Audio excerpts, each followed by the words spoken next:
A luz dourada do entardecer filtrava pelas janelas altas do apartamento de luxo, no coração de uma metrópole brasileira, onde os arranha-céus se erguiam como sentinelas de concreto e vidro, contrastando com as favelas que se estendiam nas colinas ao fundo.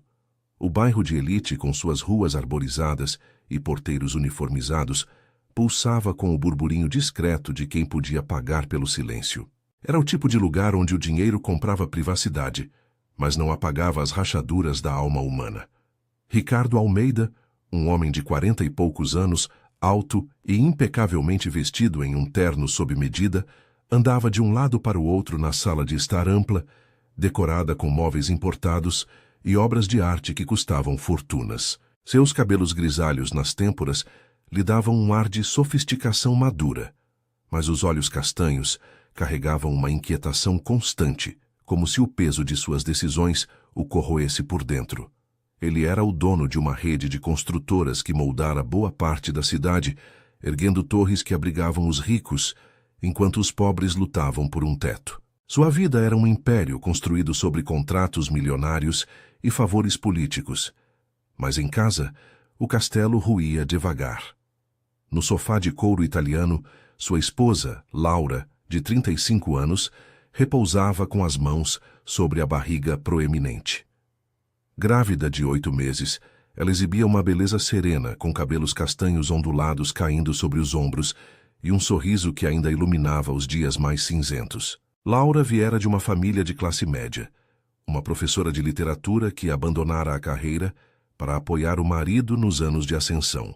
Agora, com o bebê a caminho, ela sonhava com uma família unida, alheia às sombras que Ricardo tecia nas noites em que chegava tarde do escritório. Seu corpo, inchado pela gravidez, a deixava exausta. As dores nas costas e a náusea constante eram companheiras diárias, mas ela as suportava com uma resiliência quieta, acreditando que o amor deles era mais forte que qualquer fadiga. "Ricardo, amor, você está bem?" perguntou Laura, a voz suave ecoando no espaço amplo. Ela se ajeitou no sofá, tentando ignorar o cansaço que a invadia como uma onda. O ar-condicionado zumbia baixinho, mantendo o ambiente fresco, apesar do calor úmido da cidade lá fora, onde o trânsito engarrafado das avenidas principais rugia como um animal faminto. Ele parou, forçando um sorriso que não chegava aos olhos. "Claro, só pensando no trabalho. Essa nova licitação está me matando." Mentira. O trabalho era só uma desculpa para as horas extras que ele passava em outro lugar. Ricardo se aproximou e beijou a testa dela, um gesto mecânico que mascarava o vazio crescente entre eles. Há meses, o casamento era uma fachada. Conversas superficiais sobre o bebê, jantares solitários e noites em que ele inventava reuniões para escapar. Enquanto Laura fechava os olhos por um instante, aliviada pelo toque, o interfone tocou. Era o porteiro, anunciando uma visita inesperada. Ricardo sentiu o estômago revirar. "Deixa entrar", murmurou, o coração acelerando. Ele sabia quem era. Minutos depois, a porta se abriu e Camila surgiu no hall, uma mulher de 28 anos, com curvas acentuadas, realçadas por um vestido vermelho justo, os cabelos loiros soltos e um perfume doce que invadia o ar. Ela era a amante de Ricardo há 1 ano, uma modelo que trabalhava em eventos da alta sociedade, contratada inicialmente para um coquetel da construtora. O que começara como flerte inocente evoluíra para uma paixão tóxica, alimentada por hotéis caros e promessas sussurradas.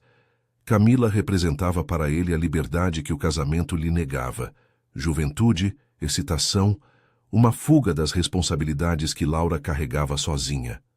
"Rick, eu precisava te ver", disse ela, a voz baixa e urgente, ignorando Laura por um segundo.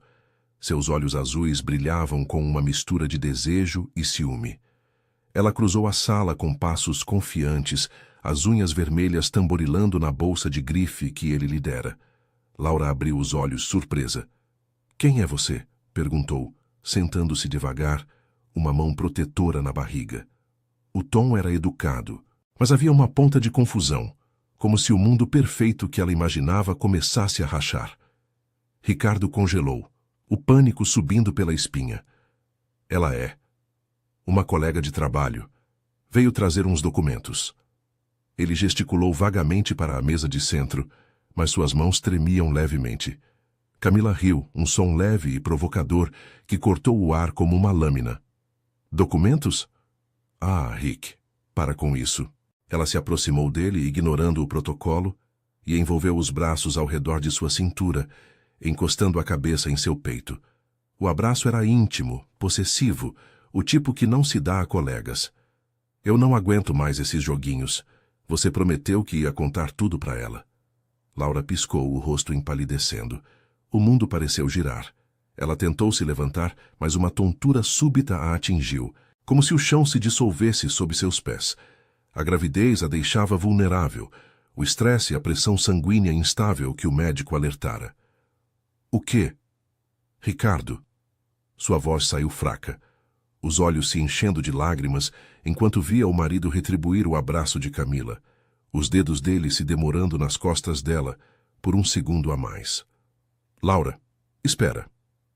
Ricardo se desvencilhou, finalmente, correndo para o lado da esposa.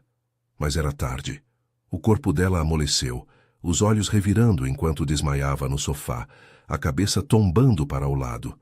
A barriga exposta subia e descia em respirações rasas, o pânico de Ricardo ecoando no silêncio que se seguiu. Camila recuou, os olhos arregalados.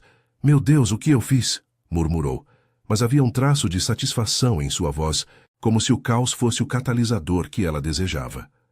Ricardo gritou pelo interfone, chamando o porteiro para ligar para a emergência. Seu império, construído com tanto suor e astúcia, parecia desabar ali, na sala de estar imaculada. Enquanto esperava a ambulância, ele segurava a mão de Laura, o suor frio escorrendo pela testa. Lá fora, a cidade seguia indiferente. Buzinas distantes, o cheiro de chuva iminente misturando-se ao asfalto quente. Mas dentro daqueles muros, a traição havia aberto uma ferida que sangraria por anos.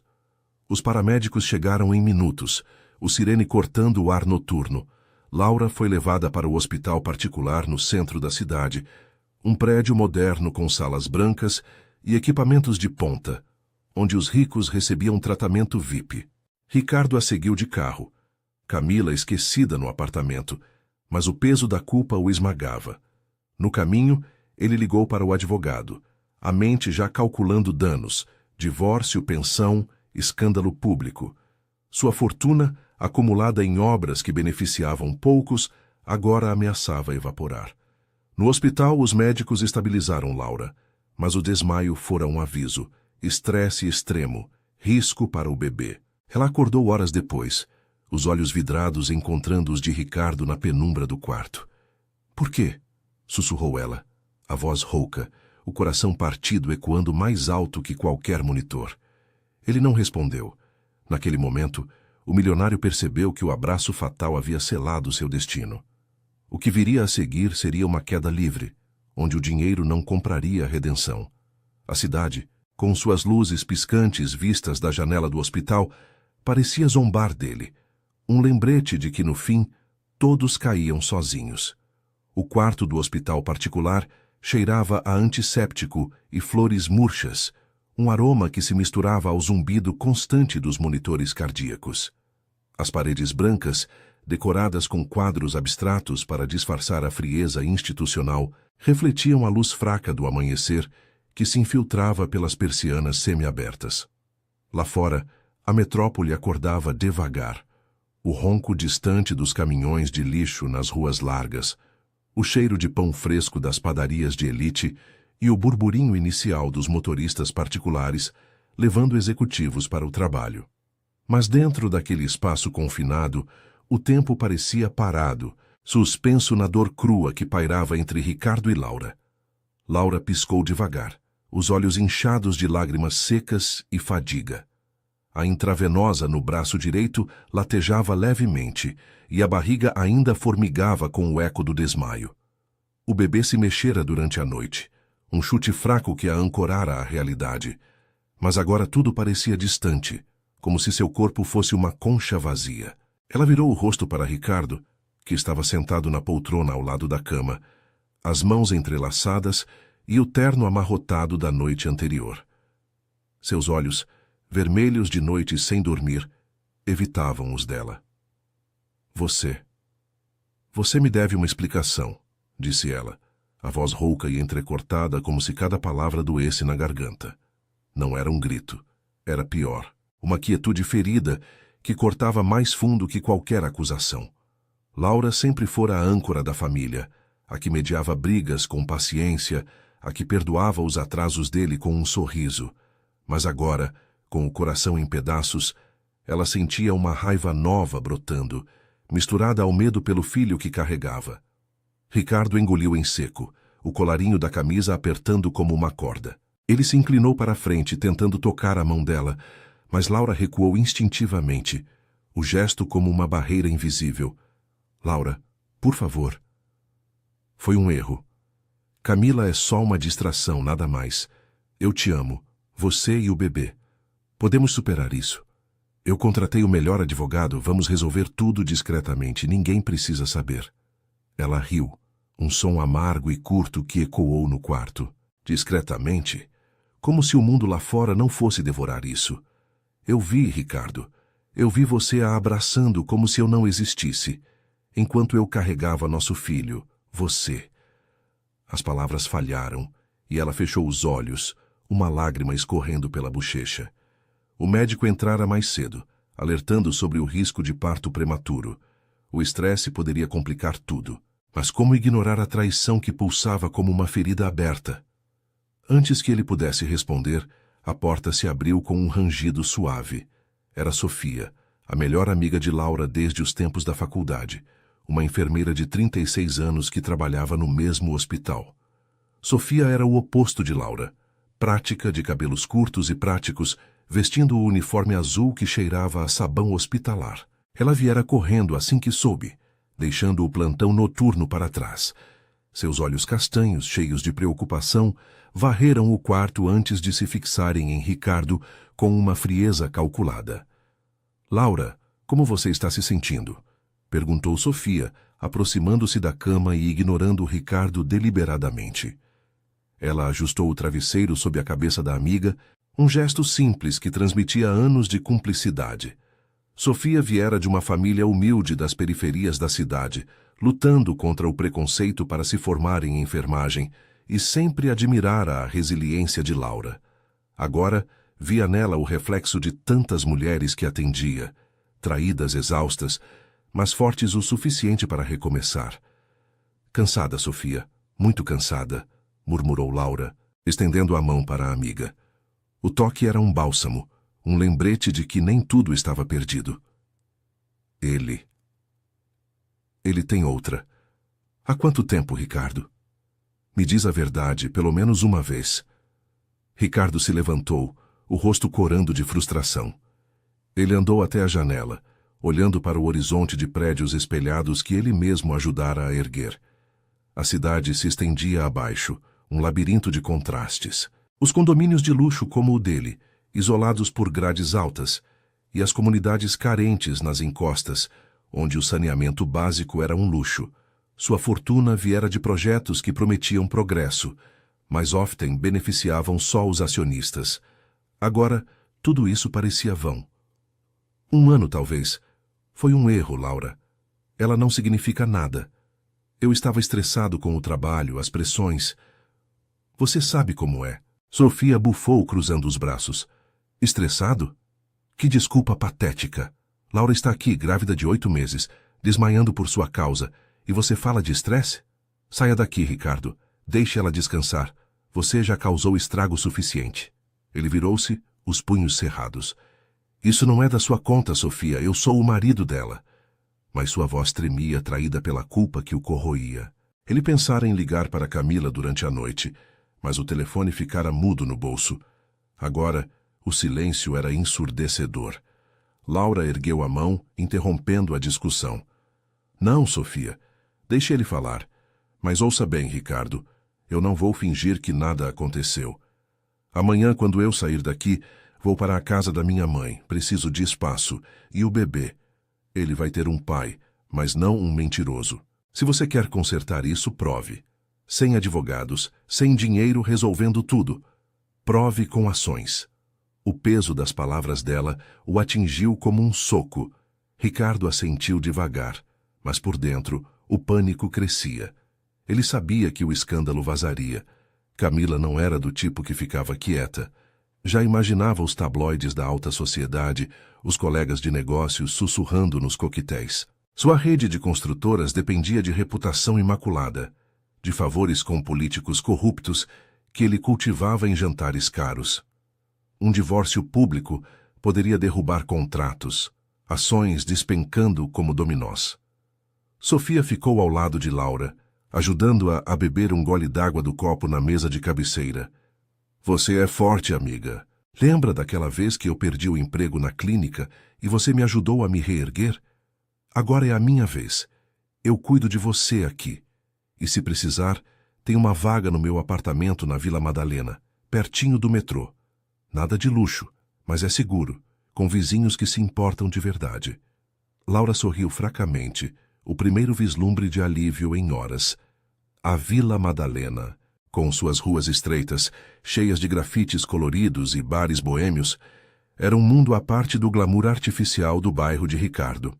Ali, as pessoas lutavam por aluguéis justos, trocavam favores em feiras orgânicas e formavam laços reais, longe das intrigas dos ricos. Era um recomeço possível, onde a dignidade não se media em metros quadrados. Enquanto isso, o celular de Ricardo vibrou no bolso. Uma mensagem de Camila. Onde você está? Precisamos conversar. Eu não vou sumir assim. Ele apagou sem ler, mas o nó no estômago apertou. Lá fora, a chuva fina começou a cair, tamborilando nas janelas do hospital, lavando as ruas sujas da metrópole. Ricardo saiu do quarto. O eco de seus passos no corredor vazio, sentindo o império escorregar pelas mãos. Ele ligou para o advogado no elevador, a voz baixa. Prepare tudo para o pior. Mas veja se podemos abafar isso. No fundo, sabia que o abafamento era ilusão. A verdade, como a chuva, infiltrava-se em tudo. De volta ao quarto, Laura fechou os olhos, exausta, mas determinada. O bebê chutou de novo, um lembrete de vida em meio ao caos. Com Sofia ao lado, ela sussurrou. Obrigada. Eu não sei como, mas vou sair dessa. Pelo nosso filho. A amizade simples e verdadeira era o primeiro fio de esperança em uma teia de traição. Mas o caminho à frente seria árduo, com batalhas legais e corações partidos moldando o destino de todos. A chuva fina persistia sobre a metrópole, transformando as avenidas largas em rios de asfalto reluzente, onde os motoristas buzinavam impacientes atrás dos vidros embaçados. O hospital particular, com sua fachada de vidro fumê e valet parking para os endinheirados, parecia uma fortaleza isolada do caos urbano. Mas dentro dos corredores, as paredes brancas ecoavam sussurros de vidas entrelaçadas, onde o dinheiro comprava cuidados, mas não curava as feridas do coração. Laura saiu do hospital 2 dias depois, o corpo ainda fraco, mas a determinação endurecendo sua postura. Sofia a ajudara a arrumar uma mala pequena no apartamento de Ricardo, ignorando os olhares suplicantes dele, enquanto empacotava roupas de bebê e livros de poesia que Laura tanto amava. Agora, no carro alugado de Sofia, um Fiat compacto que cheirava a café e desinfetante, elas rumavam para a casa da mãe de Laura, no subúrbio arborizado de um bairro de classe média, longe das torres reluzentes do centro. As ruas estreitas, ladeadas por casarões antigos e jardins mal cuidados, contrastavam com o luxo estéril que Laura deixava para trás. O ar úmido entrava pelas janelas entreabertas, misturando-se ao perfume de terra molhada e ao som distante de crianças brincando em uma praça próxima. Você tem certeza de que não quer ir direto para o meu AP? Perguntou Sofia, os olhos fixos no retrovisor, evitando o trânsito caótico da marginal. Ela dirigia com a precisão de quem navegava a cidade há anos, desviando de poças que refletiam os outdoors publicitários, prometendo vidas perfeitas. Laura balançou a cabeça, uma mão protetora na barriga. O bebê se mexia com mais vigor agora, como se sentisse a mudança de ares. Não, Sofia. Minha mãe precisa me ver forte. Ela sempre foi o pilar da família. Viúva desde que eu era criança, trabalhando como costureira para pagar minhas aulas. Não vou desabar na frente dela. Mas depois. Quem sabe a Vila Madalena? Pelo menos lá eu posso respirar sem sentir o peso daquele apartamento.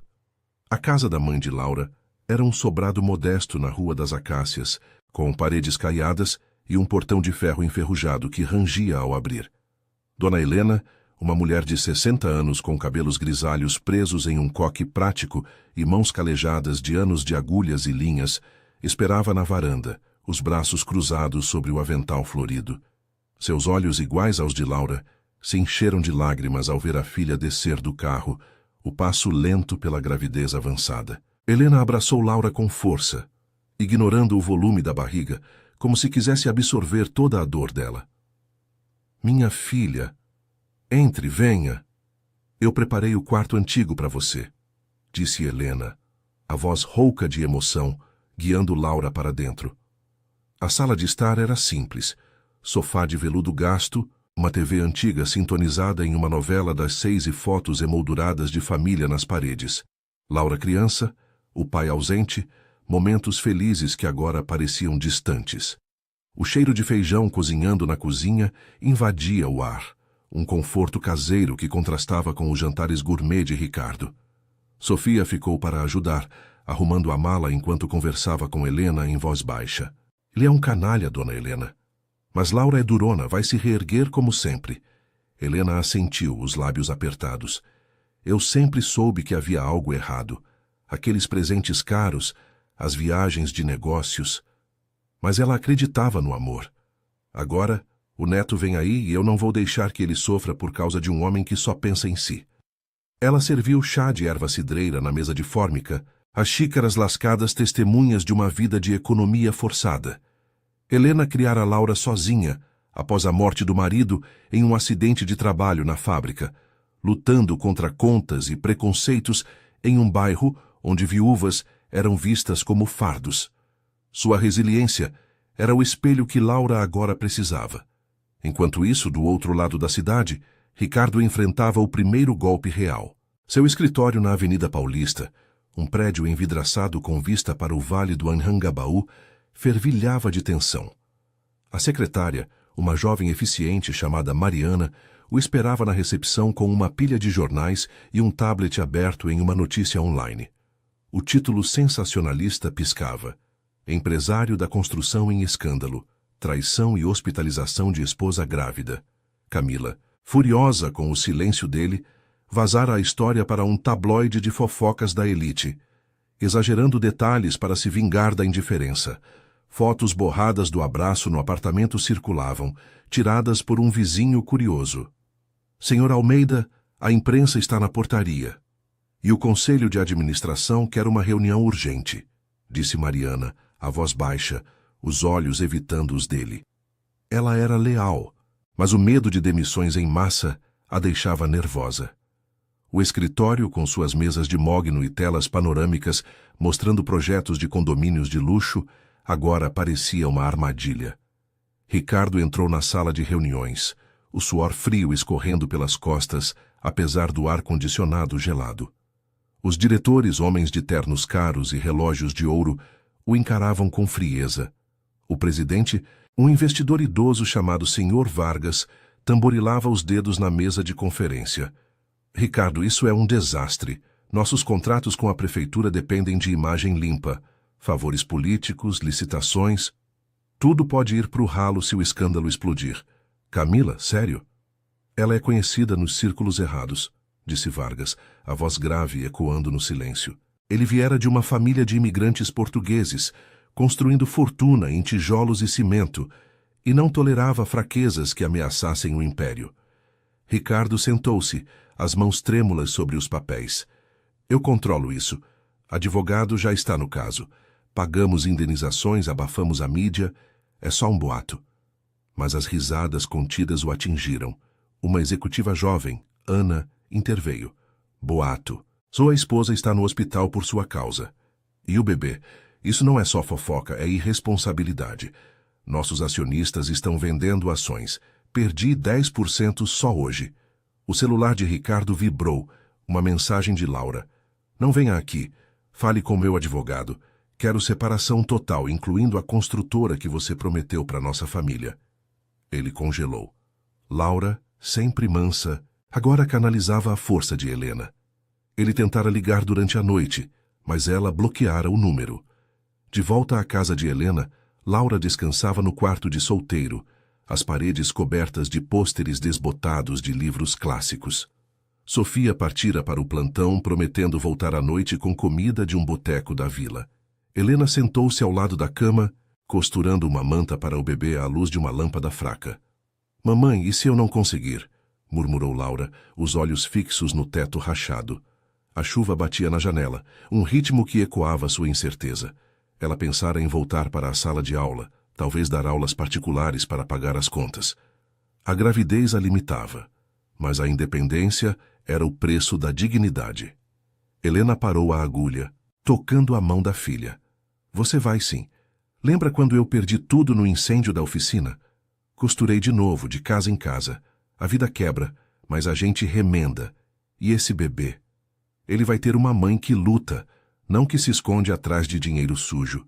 Ricardo pode ter milhões, mas você tem isso aqui. Ela apertou a mão de Laura, um gesto simples que valia mais que qualquer joia. Lá fora, a metrópole pulsava indiferente. Ônibus lotados serpenteando pelas ruas molhadas, trabalhadores apressados sob guarda-chuvas furados, sonhando com um futuro melhor. Ricardo, no escritório, via o império rachar, um telefonema do prefeito cancelando uma reunião, e-mails de parceiros recuando. Pela primeira vez, o milionário sentia o gosto amargo da vulnerabilidade, sem o abraço de Camila ou o conforto de Laura para amortecer a queda. A chuva lavava a cidade, mas as sujeiras da alma demoravam mais para ir embora. A semana se arrastava como uma névoa densa sobre a metrópole, onde o sol escaldante do meio-dia castigava as ruas congestionadas da Avenida Paulista, refletindo nos vidros dos arranha-céus e transformando o asfalto em uma panela de pressão. Os pedestres com pastas de couro e olhares apressados desviavam uns dos outros, como em uma dança caótica, alheios aos dramas que se desenrolavam nos andares altos dos escritórios. Ricardo Almeida, outrora o rei incontestável daquele mundo de negociações e apertos de mão firmes, agora se sentia um intruso em seu próprio império. O terno cinza, amassado de dias sem descanso, colava a pele suada, enquanto ele descia do elevador para o saguão, ignorando os flashes dos repórteres aglomerados na portaria. Senhor Almeida, é verdade sobre a amante? Como sua esposa está? Gritavam vozes anônimas, mas ele baixava a cabeça, o rosto uma máscara de indiferença forçada. No carro blindado que o levava para o escritório, Ricardo folheava o jornal no banco de trás, o motorista silencioso ao volante. A manchete ocupava meia página. Escândalo na elite. Construtor trai esposa grávida e risco ao herdeiro. Fotos granuladas do abraço com Camila, ampliadas para humilhar, acompanhavam o texto sensacionalista, citando fontes próximas à família. Ele amassou o papel, o estômago revirando. Camila. A mulher que fora sua fuga agora era o veneno que corroía tudo. Ele pegara o celular e discara o número dela pela 10ª vez naquela manhã, mas a chamada caía na caixa postal. Precisamos conversar, isso tem que parar. Murmurara para si mesmo, mas o silêncio dela era uma sentença. Do outro lado da cidade, no subúrbio tranquilo da Rua das Acácias, o sol filtrava pelas cortinas finas do quarto de Laura, pintando listras douradas no chão de taco gasto. A casa de Dona Helena era um refúgio modesto, com o zumbido de uma ventoinha velha combatendo o calor úmido que entrava pela janela aberta. O cheiro de café fresco subia da cozinha, misturando-se ao aroma de ervas secas que Helena pendurava no varal da lavanderia. Laura estava deitada na cama estreita, o corpo pesado pela gravidez de quase 9 meses, mas a mente agitada como as nuvens que se formavam no céu azul. O bebê chutava com insistência, um lembrete vivo de que a vida seguia, apesar da traição que ainda doía como uma ferida fresca. Mamãe, eu acho que vou ligar para o advogado hoje, disse Laura, sentando-se devagar, as mãos apoiando as costas doloridas. Seu rosto, pálido mas determinado, refletia no espelho rachado da cômoda. Vestia um vestido solto de algodão, comprado em uma feira de bairro anos atrás, longe das grifes que Ricardo insistia em lhe dar. A humildade da peça a ancorava agora, um contraste com o vazio do luxo. Helena entrou com uma bandeja, equilibrando xícaras de chá e pão com manteiga. Seus olhos enrugados pela vida dura brilhavam com uma mistura de orgulho e tristeza. Faz isso, filha. Mas não se apresse. O bebê vem em breve e você precisa de paz. Eu falei com o padre João ontem na igreja da praça. Ele disse que pode te ajudar com aulas de reforço para os alunos da paróquia, quando você se recuperar. Nada de salário alto, mas é honesto, e te mantém ocupada. Laura sorriu fracamente pegando a xícara quente. O chá de camomila acalmava os nervos, mas não apagava as noites em claro revivendo o abraço de Ricardo com a outra. Obrigada, mamãe. Eu não quero nada do dinheiro dele, só o que é do bebê. Mas e se ele brigar na justiça? Ele tem advogados que engolem o mundo. Helena sentou-se na beirada da cama, as mãos calejadas apertando as da filha. Ele pode ter milhões, mas a justiça vê o coração. Lembra da vizinha, Dona Rosa. Perdeu o marido para uma doença. Brigou com a empresa por indenização e ganhou. Porque não desistiu. Você é igual, Laura. Forte como eu fui quando seu pai se foi. A voz dela tremia levemente, evocando memórias de noites costurando sob a luz fraca, vendendo vestidos para sustentar a filha. Aquela resiliência forjada na periferia onde o trabalho braçal era o único escudo contra a pobreza, agora passava como um legado. O telefone tocou na cozinha e Helena se levantou para atender. Era Sofia, a voz animada cortando o ar. Laura, eu tô de folga hoje. Levo almoço e uns papéis do hospital. O médico disse que você pode caminhar um pouco para fortalecer as pernas para o parto. Laura assentiu para si mesma, sentindo o calor da amizade como um bálsamo. Sofia chegaria em meia hora, trazendo não só comida de um restaurante simples da Vila Madalena, arroz, feijão e frango assado, o tipo de refeição que nutria o corpo e a alma, mas também histórias de pacientes que superavam o pior com laços humanos. Enquanto isso, Ricardo estacionava no subsolo do prédio comercial, o eco dos pneus no concreto úmido amplificando sua solidão. Subiu pelo elevador privativo, o coração martelando. Na sala de reuniões, o conselho o esperava, mas desta vez com um novo rosto. O advogado da empresa, Dr. Mendes, um homem magro de óculos grossos e pasta de couro cheia de cláusulas. Senhor Almeida, o vazamento foi intencional. Camila está processando por abandono afetivo, alegando promessas de casamento. E Laura protocolou o divórcio ontem, pedindo 50% dos bens e guarda exclusiva. Ricardo sentou-se, o mundo girando. Abandono? Ela sabe que era só. Mas as palavras morreram. Os diretores murmuravam, e Vargas, o presidente, bateu na mesa. Isso acaba com a gente, Ricardo. A prefeitura cancelou a licitação do novo condomínio na Zona Sul. Dizem que imagem suja não constrói futuro. Estamos perdendo 20 milhões só hoje. Ele saiu da reunião zonzo, o celular vibrando com uma chamada de Camila. Finalmente atendeu, a voz rouca. O que você quer?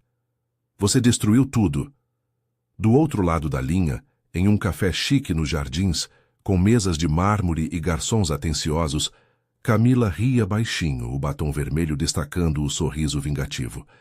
Vestia um conjunto caro que ele pagara, mas agora usava como armadura. Destruí. Você me usou, Rick. Prometeu me levar para a Europa, me dar uma vida melhor que a de modelo de eventos. Agora, com o escândalo, eu perco jobs também. Mas, ei, se você não quer mais, eu conto tudo para os jornais, incluindo aqueles favores para os políticos que você me confidenciou. O pânico o invadiu. Camila viera de uma família de classe média baixa, lutando por holofotes em uma cidade que devorava sonhos e via nele a escada para cima. Mas a traição a transformara em algo feroz. Espere, a gente negocia. Quanto? Não é sobre dinheiro. É sobre você sentir o que eu senti. Invisível, rebateu ela, desligando. Ricardo encostou na parede do corredor, o ar-condicionado gelado arrepiando a pele. Pela primeira vez, sem o escudo do poder, Ele via as rachaduras, amigos que sumiam, funcionários que cochichavam. Lá embaixo, a metrópole fervia, vendedores ambulantes oferecendo água gelada nas calçadas quentes, mães com crianças no colo esperando ônibus lotados, um lembrete de que a vida real pulsava além das torres de vidro. De volta à casa de Helena, Sofia chegara com as sacolas, o riso ecoando na sala simples. Olha só, Laura, trouxe aquele bolo de fubá da dona Zilda, da padaria da esquina. Ela perguntou de você, disse que reza todo dia. Elas almoçaram na mesa de fórmica, o vapor da comida subindo como fumaça de esperança. Sofia contava histórias do hospital. Uma paciente idosa que superara o câncer com visitas de vizinhos. Uma mãe solteira que formara uma rede de apoio no bairro. Laura ouvia, os olhos marejados. Eu sinto falta de ensinar, Sofia. De ver os alunos crescerem. Talvez eu volte para isso depois do bebê, sem depender de ninguém.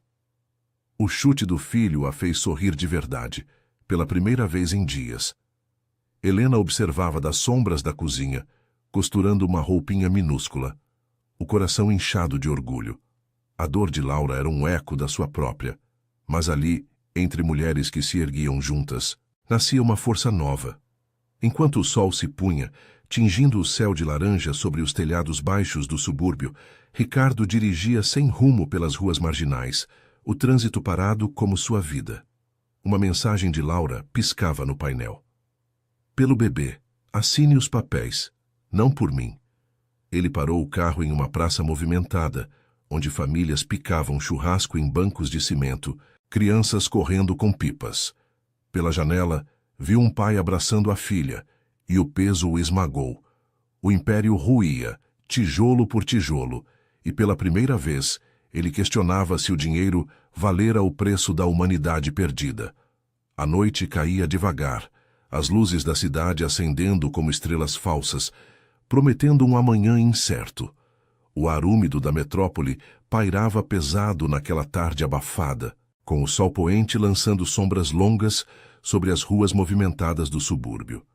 A Rua das Acácias, com suas calçadas irregulares e árvores frondosas que filtravam a luz em padrões dançantes, parecia um oásis quieto em meio ao caos urbano. Casas geminadas de tijolos aparentes ladeavam a via, com varandas cheias de vasos de samambaias e o som distante de rádios tocando sambas antigos. Dona Helena varria a calçada com movimentos ritmados, o avental florido colado à pele pelo suor, enquanto observava Laura caminhando devagar pela praça vizinha. O parque pequeno, com bancos de concreto rachados e um playground enferrujado, onde crianças gritavam de alegria, era o único respiro para Laura nos últimos dias. Ela andava com as mãos na barriga, sentindo o bebê se agitar como um lembrete de que o tempo corria, e com ele, a necessidade de decisões firmes. Não force, filha. O médico disse repouso, chamou Helena da portão, a voz carregada de preocupação maternal. Seus cabelos grisalhos escapavam do coque, e as rugas no rosto contavam histórias de noites insones costurando para sobreviver. Helena sempre fora o pilar, a mulher que transformara a perda do marido em lição de garra, ensinando Laura a valorizar o pouco que a vida dava. Agora, via na filha um reflexo de si mesma, ferida, mas inquebrantável. Laura parou sob uma árvore de ipê, as flores amarelas caindo como confetes ao vento leve. Seu vestido leve ondulava e ela respirou fundo, inalando o cheiro de terra úmida misturado ao aroma de churrasco de uma família próxima. Eu sei, mamãe, mas ficar parada me sufoca. O advogado ligou hoje. Ricardo concordou com a separação de bens.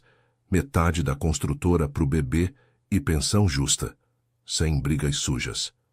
A voz dela era firme, mas tremia nas bordas, ecoando a exaustão de noites, revivendo a traição. O desmaio no apartamento ainda assombrava seus sonhos. O abraço de Ricardo com Camila, gravado como uma cicatriz. Helena se aproximou, apoiando o braço na filha. Bom sinal.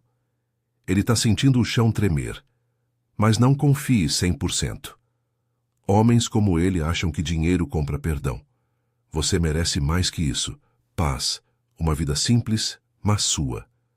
Elas voltaram para casa devagar, passando por vizinhos que acenavam com simpatia discreta. Dona Rosa, a idosa da casa ao lado, oferecera frutas da horta na véspera, um gesto pequeno que aquecera o coração de Laura.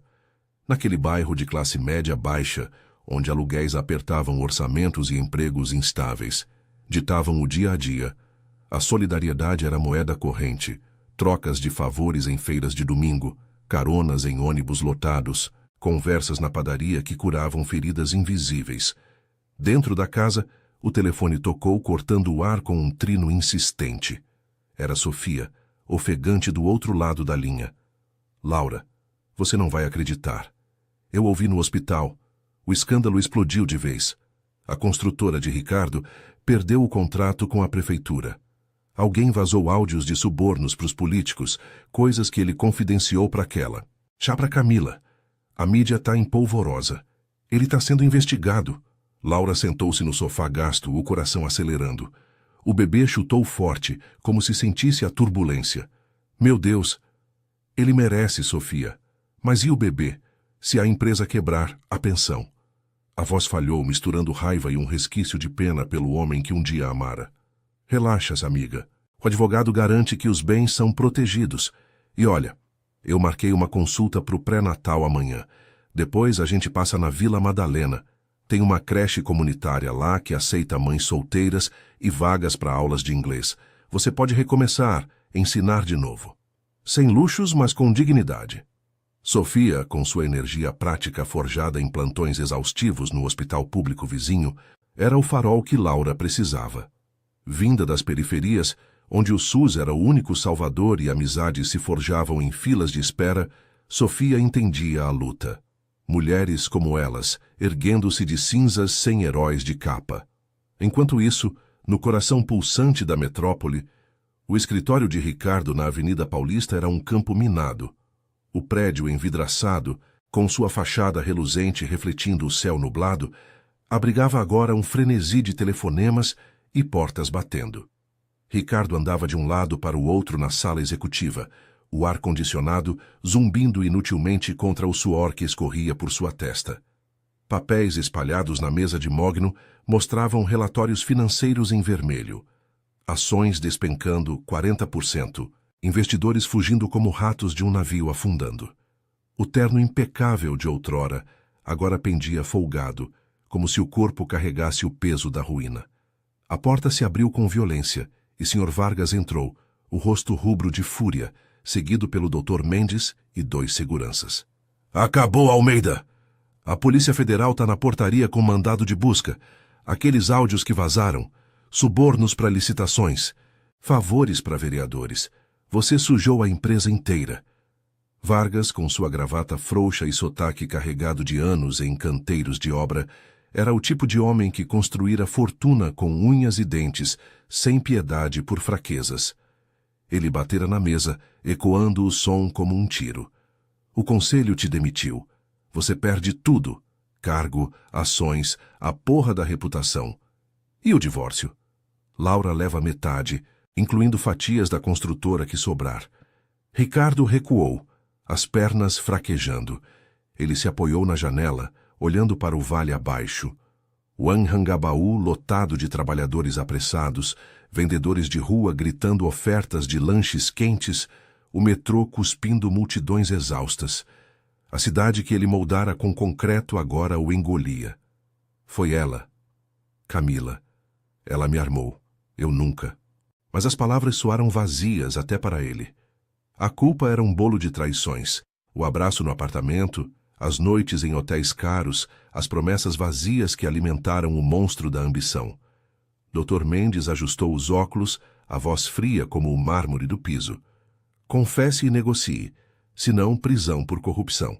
Sua ex-esposa já depôs para o promotor, confirmando que você usava fundos da empresa para viagens com a amante. Ela acordou e viu tudo, Ricardo. Literalmente. Ele assentiu, o mundo borrando. Horas depois, algemado no carro da PF, Ricardo via a metrópole desfilar pela janela. Favelas nas colinas, shoppings reluzentes, o trânsito paralisado por uma chuva repentina que lavava o asfalto sujo. Camila o esperava em algum lugar, talvez rindo em um bar dos jardins, vingada mas vazia. Ele pensara em ligar para Laura, implorar perdão, mas o bloqueio era definitivo. Pela primeira vez, sem o escudo do dinheiro, sentia a invisibilidade que os pobres conheciam tão bem. Sozinho, exposto, caindo sem rede. De volta à Rua das Acácias, a noite caía com estrelas tímidas sobre os telhados. Laura jantava com Helena e Sofia na cozinha iluminada por uma lâmpada amarelada, o vapor do arroz e legumes subindo como orações silenciosas. Amanhã é um novo dia, disse Sofia, erguendo a taça de suco. Você acordou, Laura. E ele? Perdeu para sempre. Laura tocou a barriga, sentindo o calor da vida dentro dela. A chuva tamborilava no telhado de zinco, um ritmo que limpava o passado. Pela janela, a praça escura prometia recomeços. Crianças dormindo, sonhando com futuros melhores, vizinhos acendendo luzes quentes. A dor ainda latejava, mas o apoio ao redor, mãos calejadas de Helena, o riso franco de Sofia, tecia uma rede mais forte que qualquer império. Ricardo podia perder tudo, mas Laura ganhava algo maior, si mesma, inteira e resiliente, pronta para o parto que mudaria tudo. A metrópole dormia indiferente, mas ali no coração simples do subúrbio nascia esperança genuína. A luz do amanhecer filtrava pelas frestas das persianas na casa modesta da Rua das Acácias, tingindo o quarto de Laura com tons suaves de rosa e ouro. O subúrbio acordava devagar, o canto rouco de galos distantes, misturando-se ao ronco de motos antigas nas ruas estreitas, o cheiro de pão assando na padaria da esquina, invadindo o ar úmido. Laura acordou com uma contração leve, a mão instintivamente indo para a barriga, agora tensa como um tambor. O bebê, que carregava há meses como um segredo precioso, parecia ansioso para chegar, impulsionado pela urgência da nova vida que se formava ao redor dela. O vestido de algodão, lavado e passado por Helena na noite anterior, colava a pele suada, mas pela primeira vez em semanas, Laura sentia uma clareza serena, como se a dor do passado tivesse sido lavada pela chuva incessante que caíra durante a madrugada. Helena já estava na cozinha, o fogão chiando com a chaleira para o chá matinal. Seus movimentos eram precisos, forjados por décadas de rotinas solitárias. Viúva criando uma filha sozinha, costurando noites adentro para pagar contas que pareciam montanhas. "Bom dia, minha menina. Dormiu bem?" perguntou ela, virando-se com uma xícara fumegante, os olhos atentos ao rosto da filha. Helena notara as olheiras leves, mas também o brilho novo nos olhos de Laura, um sinal de que a ferida começava a cicatrizar. "Sim, mamãe. O bebê. Acho que é hoje", respondeu Laura, sentando-se na cama com um gemido baixo. A voz saía rouca, mas firme, ecoando a resiliência que herdara da mãe. Ela pensara em Ricardo durante a noite, não com ódio, mas com uma pena distante. O homem que construíra torres de vidro para os ricos, mas não suportara o peso de um abraço honesto. O escândalo explodira nos jornais que Sofia trouxera na véspera. Manchetes sobre corrupção, prisão e a queda do Império Almeida. Mas Laura bloqueara as notícias, focando no que importava. O filho que viria ao mundo, sem as sombras da traição. Sofia chegou minutos depois, o carro compacto estacionando com um rangido no portão enferrujado. Vestia o uniforme de enfermeira, os cabelos curtos úmidos da umidade matinal, carregando uma bolsa com itens essenciais. Fraldas, um ursinho de pelúcia comprado em uma feirinha da Vila Madalena e papéis do hospital. "Pronta para o grande dia? Eu dirijo até a maternidade. O Dr. Ramos está de plantão, ele é o melhor para partos como o seu", disse ela, abraçando Laura com cuidado, o perfume de sabão hospitalar misturando-se ao aroma de café. Sofia, que vira tantas mulheres enfrentarem o parto sozinhas nas alas lotadas do SUS, via em Laura uma vitória. Não mais a esposa submissa, mas uma mãe independente, tecendo laços reais em vez de ilusões de luxo. A viagem pela metrópole foi um contraste vivo, saindo do subúrbio arborizado, com suas casinhas geminadas e vizinhos acenando das varandas, elas entraram nas avenidas largas do centro, onde os arranha-céus se erguiam como sentinelas indiferentes.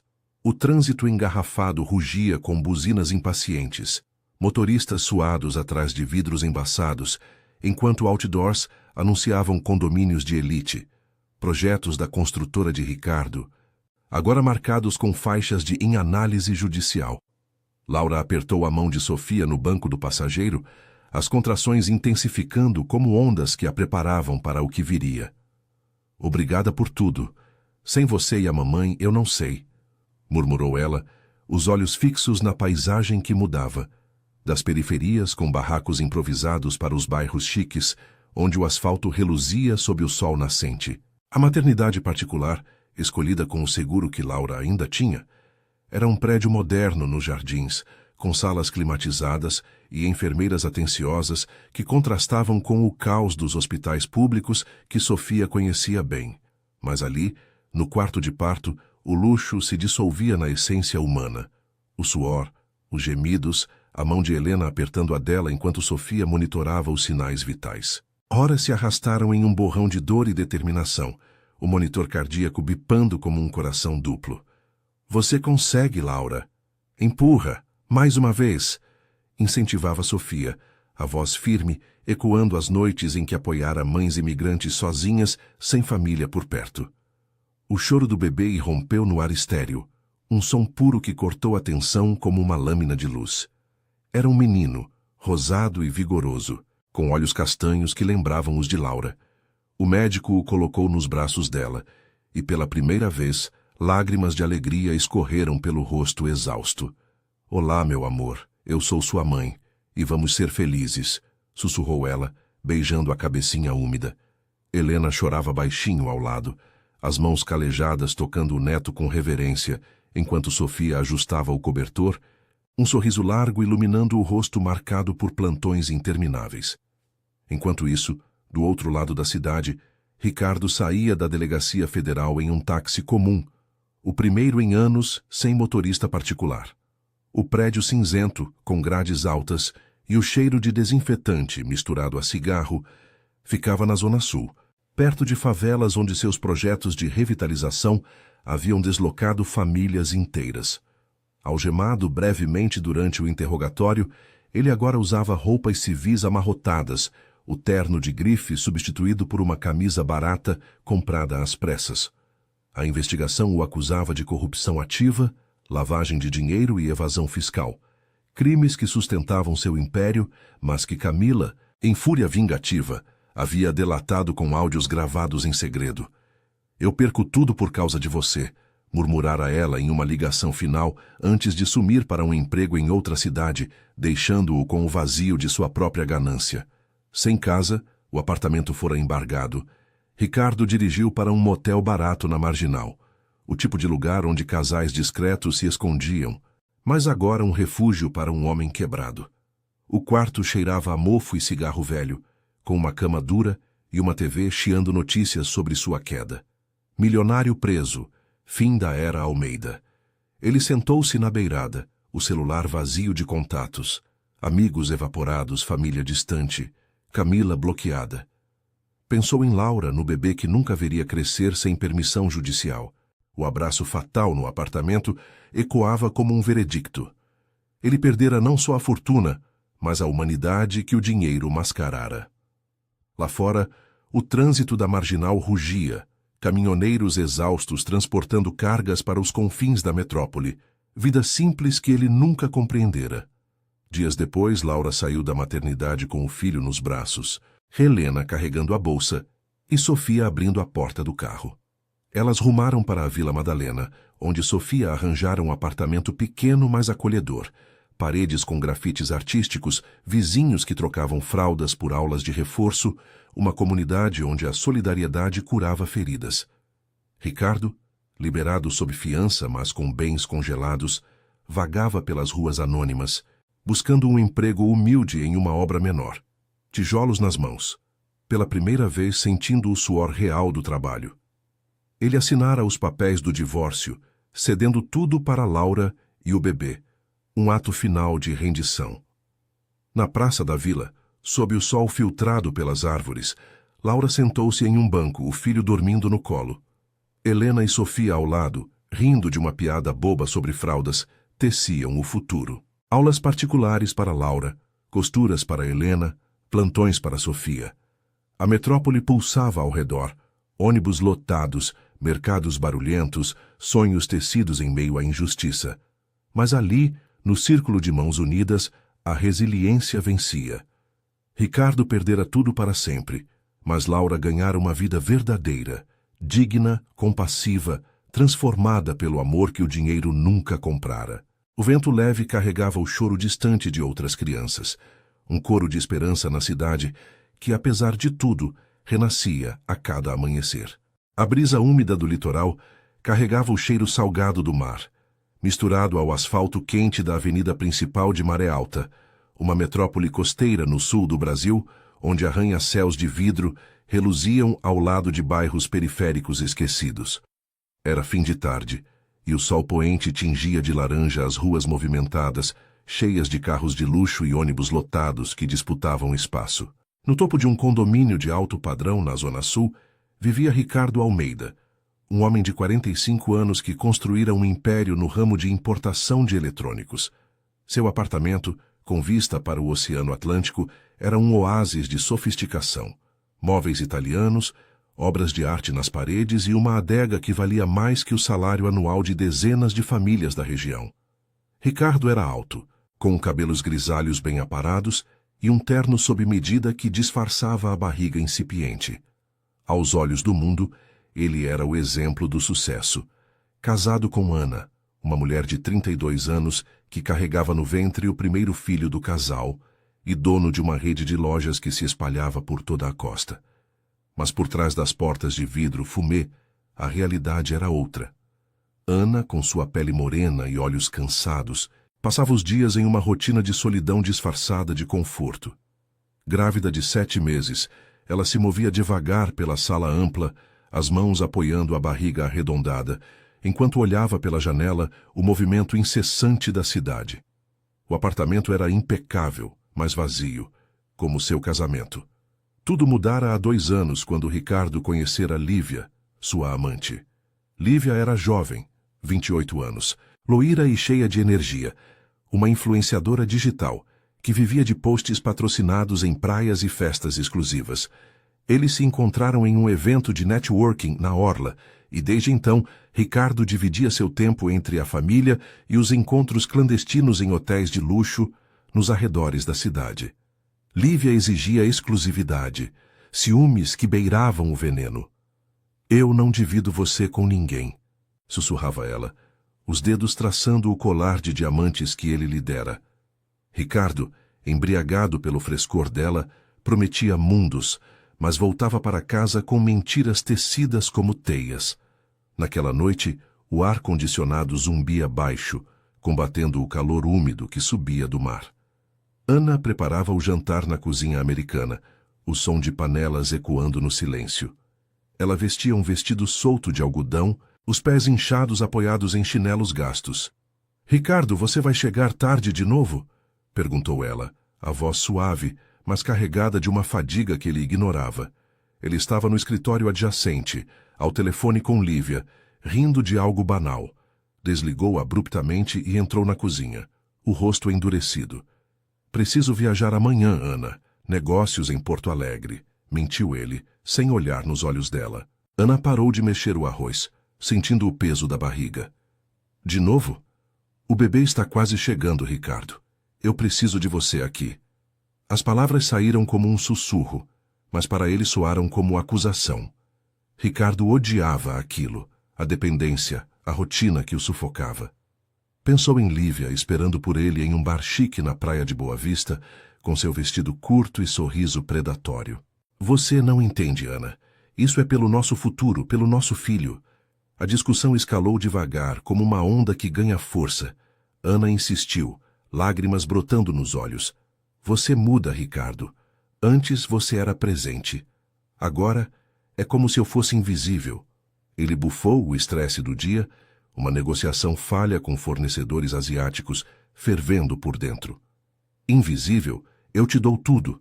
Essa casa, as roupas, o médico particular. O que mais você quer?" Ana balançou a cabeça, a mão na barriga. Eu quero você. Nosso filho merece um pai, não um fantasma. Foi o estopim. Ricardo, cego pela raiva e pelo desejo de escapar para os braços de Lívia, viu o rolo de fita adesiva na bancada, usado para embalar caixas de entregas. Uma ideia insana, nascida do desespero e da crueldade acumulada, surgiu em sua mente. Cala a boca, Ana, só por uma noite, eu não aguento mais isso. Ele se aproximou dela, os olhos vidrados. Ana recuou, o coração acelerado. O que você está fazendo? Para! Mas ele foi rápido, rasgando um pedaço da fita e colando sobre a boca dela, silenciando os protestos. Ana debateu-se, as mãos tentando arrancar a fita, os olhos arregalados de terror e incredulidade. O bebê chutou forte em sua barriga, como se sentisse o pânico da mãe. Ricardo a empurrou para o sofá da sala, o corpo dela caindo com um baque surdo. Fica quieta. Eu volto logo. Isso é para o bem de todos. Ele pegou as chaves do carro, o coração martelando, mas a adrenalina o impulsionava para fora. No elevador, o espelho refletia um homem irreconhecível, suado, culpado, mas obcecado.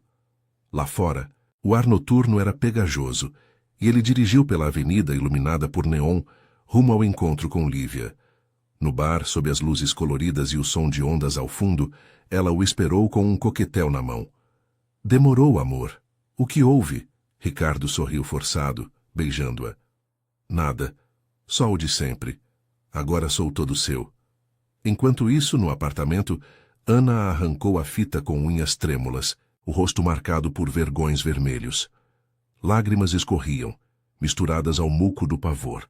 Ela se encolheu no sofá, o telefone na mão, mas hesitou em ligar para alguém. Quem acreditaria? Seu marido, o homem que jurara protegê-la, acabara de tratá-la como um objeto descartável. O bebê se mexeu de novo, e Ana acariciou a barriga, sussurrando promessas de força. A cidade lá fora pulsava indiferente, com sirenes distantes e o rumor do mar. Mas dentro dela, uma rachadura se abria. O começo de uma dor que mudaria tudo. Do outro lado da metrópole, em um bairro modesto nos arredores, Dona Maria, mãe de Ricardo, de 60 anos, preparava seu chá de ervas na cozinha simples de sua casa térrea. Viúva há uma década, ela vivia de uma pensão magra e dos frutos de uma vida de trabalho duro em fábricas têxteis. Seus cabelos brancos estavam presos em um coque frouxo e as mãos calejadas seguravam a xícara com firmeza. Ela não via o filho há semanas, mas algo no ar, talvez o instinto materno, a inquietava. Meu menino, o que você anda aprontando? Murmurou para si mesma, olhando pela janela para as luzes tremeluzentes da favela vizinha. Mal sabia que, em breve, o destino a chamaria para confrontar o monstro que seu filho se tornara. A noite avançava, e Maré Alta dormia sob um céu estrelado, alheia aos segredos que ferviam nas sombras de suas ruas. Ana, sozinha, sentiu o peso da solidão como nunca antes, enquanto Ricardo, nos braços de Lívia, selava um pacto com o erro que o consumiria.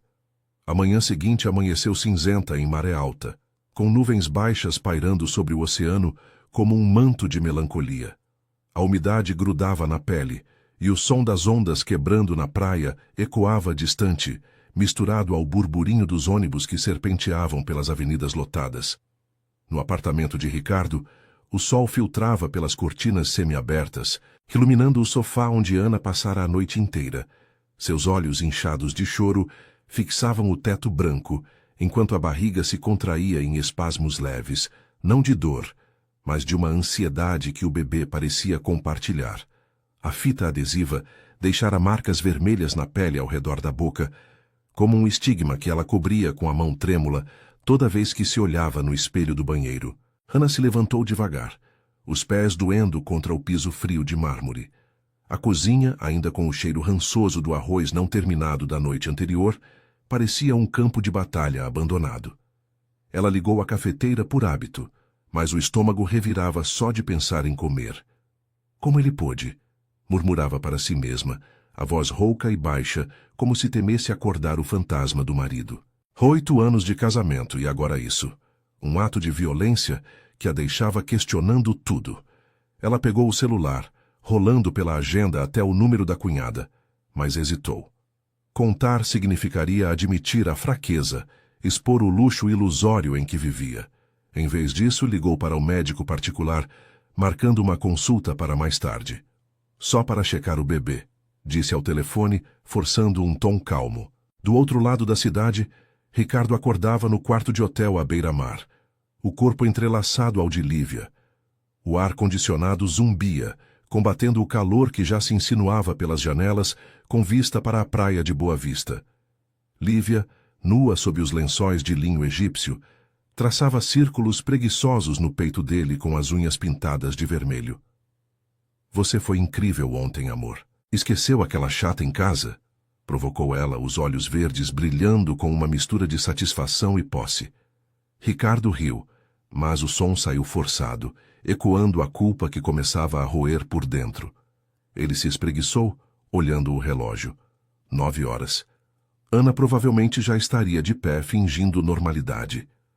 Ela não importa mais. Você é o futuro, respondeu ele, beijando o ombro dela. Mas enquanto se vestia, o terno amassado do dia anterior, flashes da noite passada o assaltavam. Os olhos aterrorizados de Ana, o choro abafado. Ele balançou a cabeça, empurrando a imagem para longe. Negócios esperavam. Uma reunião na filial da Zona Norte, onde os armazéns cheiravam a sal e metal. Lívia se levantou, enrolando-se na bata de seda que ele comprara em uma viagem a Miami. Promete que vai me levar para aquele iate hoje? Quero postar no Insta, mostrar para o mundo que sou sua. Ricardo assentiu, mas sua mente vagava. Ele saiu do hotel sob o sol que agora furava as nuvens, dirigindo o SUV preto pela orla movimentada. Vendedores ambulantes ofereciam cocos gelados aos turistas e o cheiro de peixe frito subia das barracas. No rádio, uma notícia local falava de uma operação policial em favelas próximas. Mas ele mudou de estação, sintonizando uma playlist de músicas eletrônicas para abafar os pensamentos. Enquanto isso, em um bairro operário nos arredores de Maré Alta, Dona Maria varria a calçada estreita de sua casa simples, de tijolos aparentes e telhado de fibrocimento.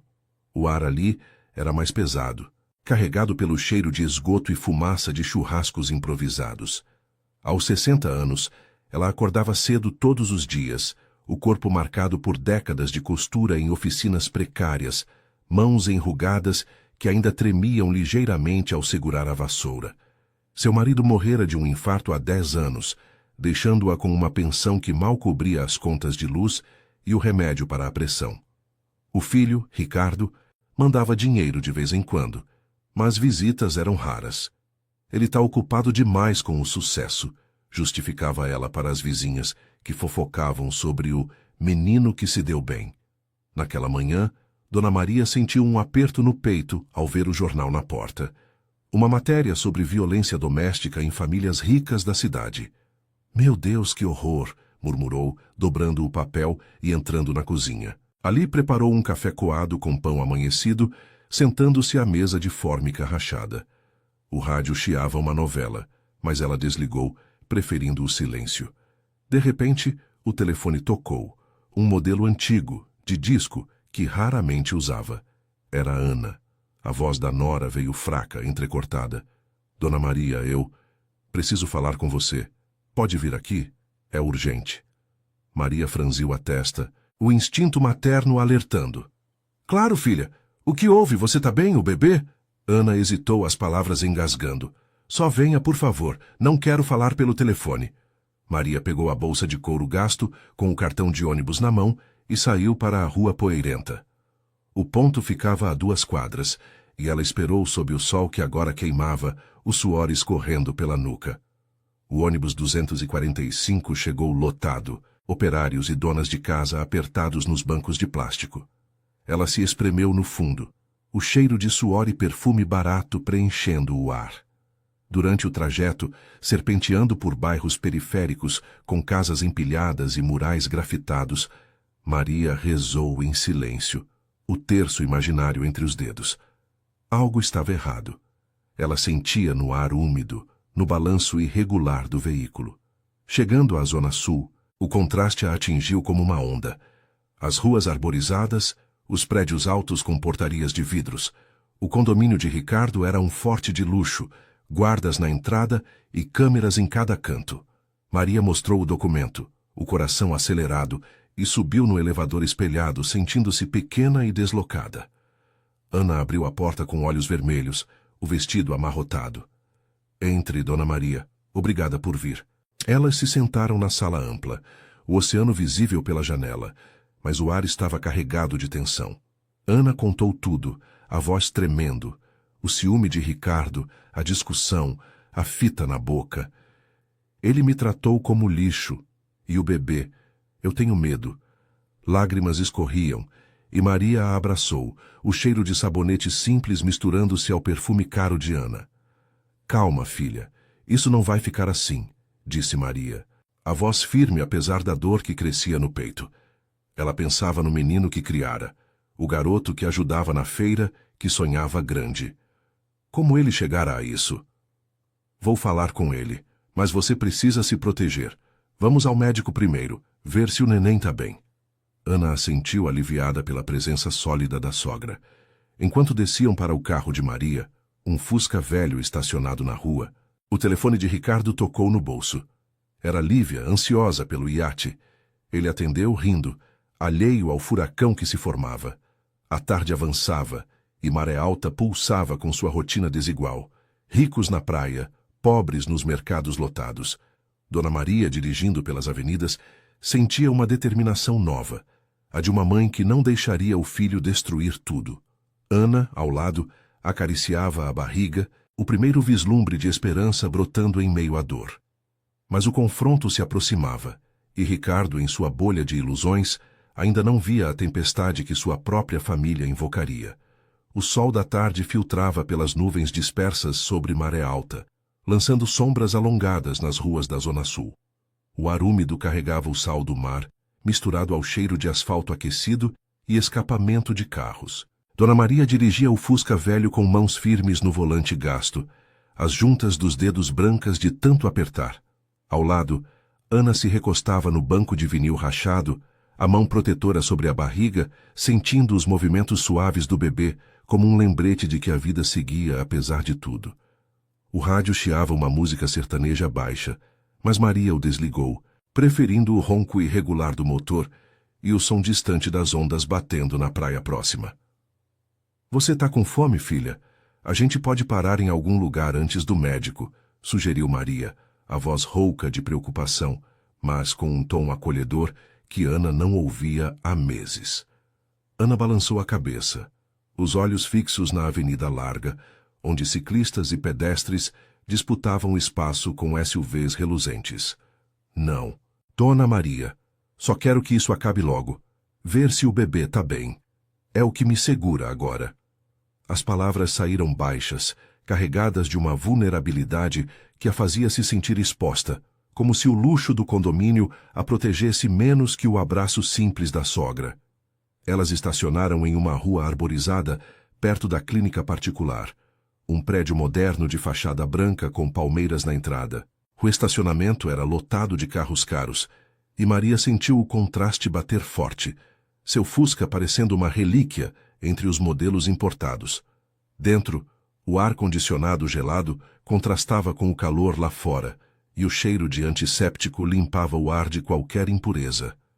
A recepcionista, uma jovem de batom vermelho e crachá impecável, as atendeu com um sorriso profissional. Senhora Almeida, o doutor já vai chamar.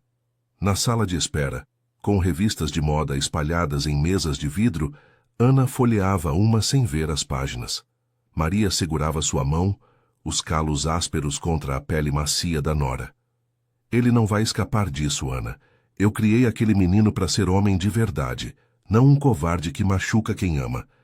Ana ergueu os olhos, as marcas vermelhas ao redor da boca, ainda visíveis sob a maquiagem leve que tentara aplicar. E se ele negar? Ricardo é bom em mentir. Todo mundo acredita nele. O sucesso, as lojas, o dinheiro. O médico, um homem de meia idade com óculos de armação fina, as recebeu logo depois. A consulta foi rápida, mas reconfortante. Ultrassom mostrou o bebê forte, coração batendo ritmado na tela em preto e branco. Tudo normal, mas evite estresse, Ana. Grávidas precisam de paz, disse ele, prescindendo um chá calmante. Ana saiu dali com um alívio frágil, mas Maria notou o tremor em suas mãos. Agora a gente vai para casa, e eu cuido do resto. De volta ao Fusca, Maria ligou o celular de Ana. O dela era só para emergências, daqueles básicos que mal pegava sinal. Ela discou o número de Ricardo, o coração apertado como em uma prensa. O telefone tocou 3 vezes antes de ele atender, a voz distraída, ecoando o barulho de ondas e risadas ao fundo. Ana, o que foi? Tô ocupado agora. Maria pegou o aparelho com firmeza. Ricardo, é a mãe. Onde você tá, filho? E o que diabos você fez com a Ana? Houve uma pausa. O som de uma porta se fechando do outro lado. Ricardo, no deck de um iate alugado na marina da praia de Boa Vista, sentiu o estômago revirar. O mar balançava o barco suavemente, o sol refletindo no horizonte azul, mas o paraíso de repente azedou. Lívia, de biquíni branco e óculos escuros, se aproximava com 2 drinks gelados, o vento bagunçando seus cabelos loiros. Ei, amor, quem é? Ele gesticulou para ela se afastar, o suor frio escorrendo pela nuca apesar da brisa fresca. Mãe, como assim? Eu tô em uma reunião aqui na costa. O que a Ana andou falando? Maria respirou fundo, o Fusca agora parado em um sinal vermelho, o trânsito buzinando ao redor. Reunião? Para de mentira, menino. Ela me contou tudo. A fita na boca, o empurrão. Você tá louco. Uma mulher grávida do seu filho. Eu te ensinei melhor que isso. Ricardo olhou para Lívia, que agora franzia a testa, curiosa, e se afastou para a proa, o convés de madeira quente sob os sapatos. Mãe, é exagero. A gente brigou, só isso. Ela dramatiza. Eu cuido dela, você sabe. Mas as palavras soavam vazias até para ele, a culpa que ignorara agora latejando como uma ferida aberta. Cuida. Você a trata como lixo para correr atrás de aventura. Eu tô levando ela para casa agora, e você vem cá falar comigo. Não com ela, comigo. E não demora, Ricardo. Ou eu mesma vou até você e arranco a verdade na marra. Maria desligou, o clique ecoando no carro como um ponto final. Ana a olhava admirada, as lágrimas brotando de novo. Obrigada, Dona Maria. Eu não sabia se aguentava mais. Maria deu partida no motor, o Fusca tossindo antes de engatar. Você aguenta, filha, e ele vai aprender a ser homem de novo, ou perder tudo. Enquanto isso, no iate, Ricardo jogou o celular no banco, o rosto pálido sob o bronzeado. Lívia se aproximou, o drink estendido. Problemas em casa, sua mãe velha metendo o bedelho? Ele pegou o copo, bebendo um gole grande, o rum queimando a garganta. É complicado, mas ela não entende nada. Lívia riu aninhando-se no ombro dele, o cheiro de protetor solar misturado ao perfume caro. Esquece isso. Hoje é nosso dia. Posta uma foto nossa, mostra para o mundo. Mas Ricardo mal sorriu, os olhos perdidos no horizonte onde o mar se fundia ao céu. A imagem de Ana sozinha no sofá o assaltava agora, misturada ao olhar firme da mãe. Ele pensara que o dinheiro blindava seus erros, mas o laço de sangue era mais forte que qualquer cofre. O iate navegava devagar, cortando as ondas suaves, enquanto no Fusca, Maria e Ana serpenteavam de volta pela orla. O trânsito da tarde era caótico. Vendedores de milho assado nas esquinas, crianças correndo atrás de bolas em campinhos improvisados ao lado de prédios de luxo. Maria contava histórias da juventude de Ricardo, o menino que dividia o lanche na escola, que sonhava em tirar a família da pobreza. Ele era bom, Ana, mas o dinheiro muda as pessoas. A gente vai mudar ele de volta. Ana assentiu, sentindo uma faísca de força crescer, alimentada pela resiliência da sogra. Chegando ao condomínio, o porteiro as cumprimentou com um aceno, e elas subiram em silêncio. No apartamento, Maria preparou um chá de camomila na cozinha ampla, o vapor subindo como uma promessa de calma. Ana se sentou à mesa, as mãos ao redor da xícara quente. E se ele não vier? Se negar tudo? Maria sentou-se à frente, os olhos sábios fixos nos dela. Ele vem. Mães sabem chamar os filhos para conta. E quando vier, você fica quieta. Deixa eu lhe dar. Lá fora, o sol se punha devagar, tingindo o oceano de vermelho como sangue diluído na água. A cidade de Maré Alta seguia seu ritmo desigual, luxo e miséria entrelaçados. Mas dentro daquelas paredes, uma batalha familiar ganhava forma, pronta para abalar as fundações de um império construído sobre mentiras. Ricardo, ainda no iate, mandou uma mensagem para Lívia. Preciso resolver isso. Te ligo depois. Ela respondeu com emojis irritados, mas ele já dirigia de volta à cidade, o coração pesado, o crepúsculo engolindo as luzes da marina. O confronto com a mãe era inevitável, e pela primeira vez ele se perguntou se valera a pena. A fita, a traição, o preço da liberdade ilusória. O crepúsculo caía sobre Maré Alta como uma cortina pesada, o céu avermelhado se misturando ao azul escuro do oceano que lambia a orla. As luzes dos postes começavam a piscar nas avenidas da Zona Sul, refletindo no asfalto ainda quente do dia. No condomínio de alto padrão, o apartamento de Ricardo ecoava com o tic-tac de um relógio na parede, um som ritmado que contrastava com o silêncio tenso entre Dona Maria e Ana. Elas estavam na sala ampla, as cortinas semi-abertas, deixando entrar a brisa salgada que agitava levemente as plantas de pano sobre a mesa de centro. Ana, sentada no sofá de couro macio, mantinha as mãos cruzadas sobre a barriga, sentindo os chutes fracos do bebê como um pulsar de vida em meio ao caos. Seus olhos, ainda vermelhos do choro contido, vagavam para a janela, onde o movimento da cidade, carros buzinando, pedestres apressados, parecia um mundo distante, intocado pela dor que a consumia. Dona Maria andava de um lado para o outro na cozinha adjacente, os chinelos gastos batendo no piso de porcelanato importado. Seus cabelos brancos, agora soltos do coque, caíam em fios rebeldes sobre os ombros curvados pela idade e pelo peso da decepção. Aos 60 anos, ela carregava nas rugas do rosto as marcas de uma vida de luta. Viúva cedo, costureira em sweatshops úmidos, onde o cheiro de tinta e linha impregnava a pele. Mãe solteira que sacrificara tudo pelo filho. O chá de camomila esfriava na xícara que ela segurava, o vapor já dissipado como as ilusões que tivera sobre Ricardo. Ele vai chegar, filha. E quando chegar, vai ouvir o que eu tenho para dizer, murmurou ela, parando para olhar Ana com uma ternura feroz. Você não merece isso. Ninguém merece ser calada assim como se fosse nada. Ana assentiu devagar, a voz saindo em um sussurro rouco. Eu pensei que o amor era suficiente, Dona Maria, mas ele me fez sentir tão pequena, como se o bebê e eu fôssemos um peso. As palavras pairaram no ar, pesadas como a umidade que subia do mar. Maria se aproximou, sentando-se ao lado dela e pegando sua mão. O amor de verdade não pesa, Ana. Ele levanta, e o seu filho vai crescer sabendo disso porque você vai mostrar. Mas o Ricardo... ele perdeu o norte. O dinheiro subiu a cabeça, mas eu vou trazer ele de volta para o chão. O interfone tocou de repente, cortando o silêncio como uma sirene. A voz do porteiro veio metálica pelo aparelho. Senhora Almeida, o senhor Ricardo chegou. Posso mandar subir? Ana congelou, o coração disparando, mas Maria se levantou com determinação, apertando o botão. Manda sim e avisa que é urgente. Ela desligou e olhou para Ana. Vai para o quarto, filha. Descansa. Isso é entre mãe e filho.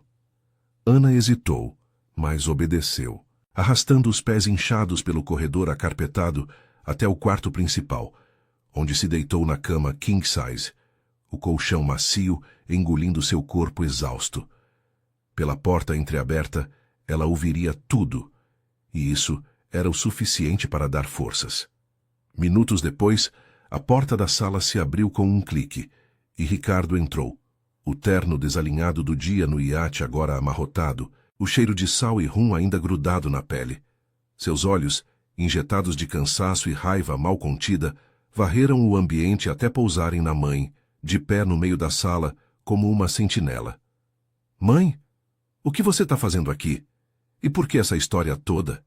Ele jogou as chaves na mesa de mármore, o som ecoando alto, e se aproximou, tentando um tom casual que não convencia ninguém. O apartamento, com suas paredes brancas e quadros abstratos, de repente parecia pequeno demais para conter a tempestade que se formava.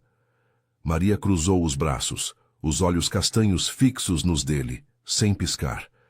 Senta, Ricardo, e me explica o que diabos passou pela sua cabeça para fazer isso com a Ana.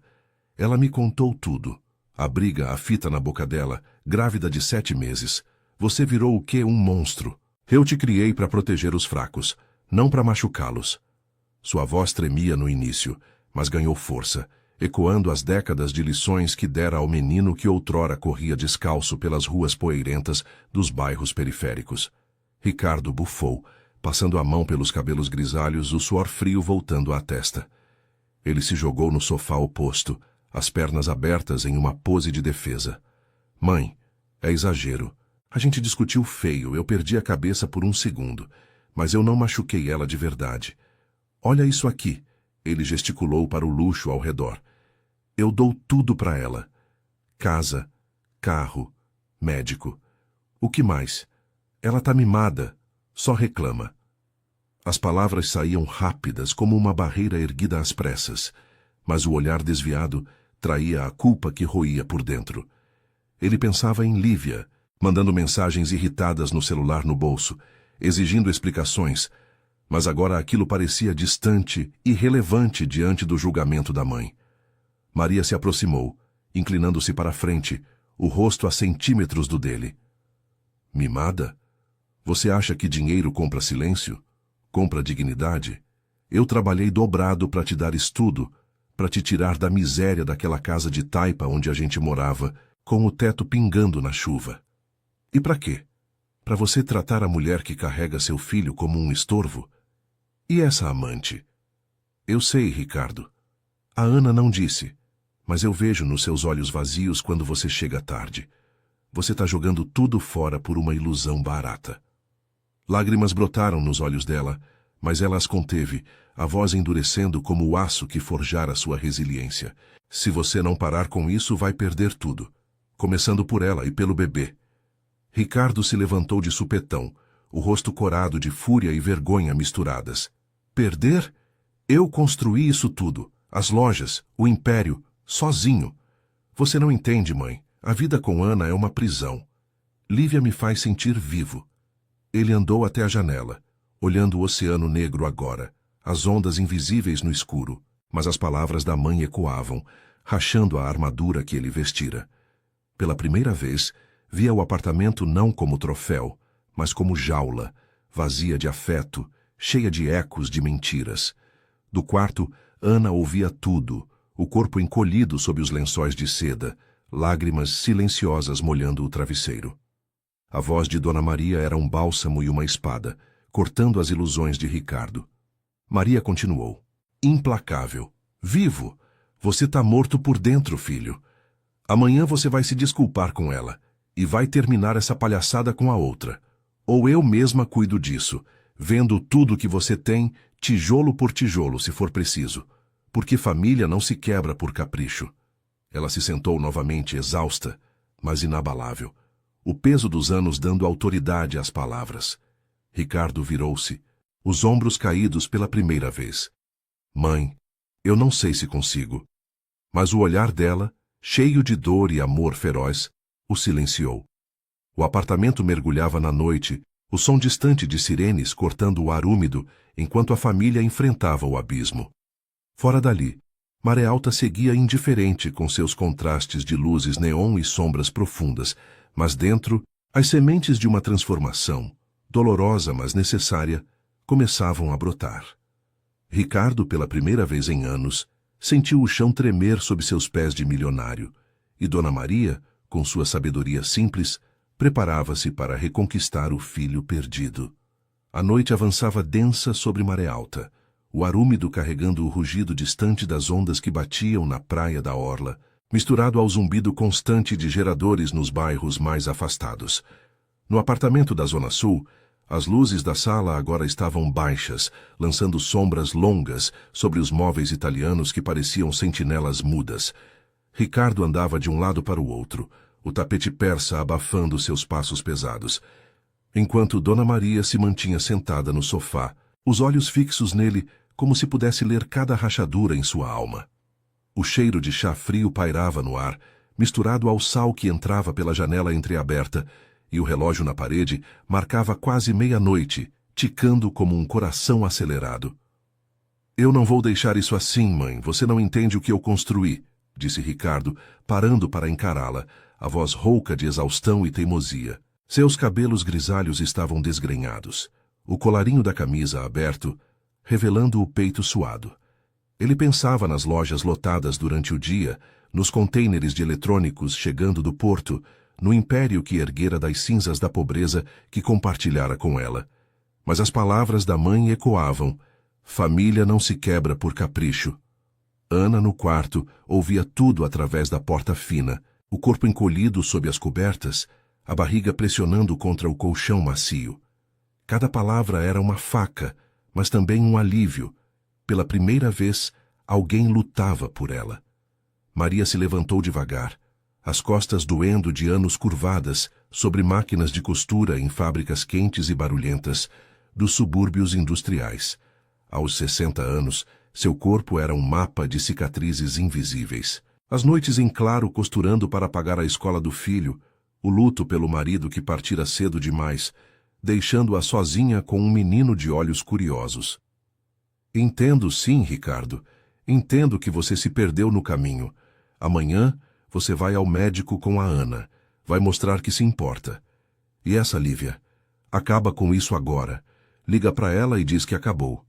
Sua voz era firme, mas tremia nas bordas, carregada de uma dor que só uma mãe sente ao ver o filho se tornar estranho. Ricardo riu amargo, pegando o celular do bolso e olhando a tela iluminada com mensagens não lidas de Lívia. Onde você tá? Vem pra cá, amor. Esquece essa família chata. O iate ficara para trás, mas o desejo ainda queimava, misturado à raiva que o fazia apertar o aparelho. Você quer que eu jogue tudo fora? Por uma briga boba?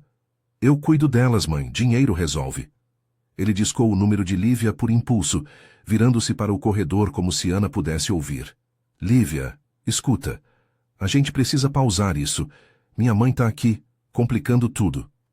Do outro lado, a voz dela veio afiada como navalha, ecoando no viva voz que ele não desligara a tempo. Pausar? Você tá brincando. Depois de tudo que eu aguentei? Se você não vier agora, eu conto para todo mundo, Ricardo. Pro seu mundo perfeito. Maria ouviu tudo, o rosto endurecendo como pedra. Desliga isso, menino, e vê se cresce. Ricardo cortou a ligação, o celular caindo na mão trêmula. Pela primeira vez, o medo de perder o controle o invadiu. Não só a família, mas o império frágil, construído em negociações duvidosas e dívidas ocultas com fornecedores estrangeiros. Ele se jogou no sofá, a cabeça nas mãos. Eu não sei como consertar isso. Maria se aproximou, colocando a mão calejada em seu ombro, o toque queimando como ferro quente. Começa pedindo perdão, de verdade, e se não for capaz, eu ajudo a Ana a sair dessa. Ela merece mais que um marido fantasma.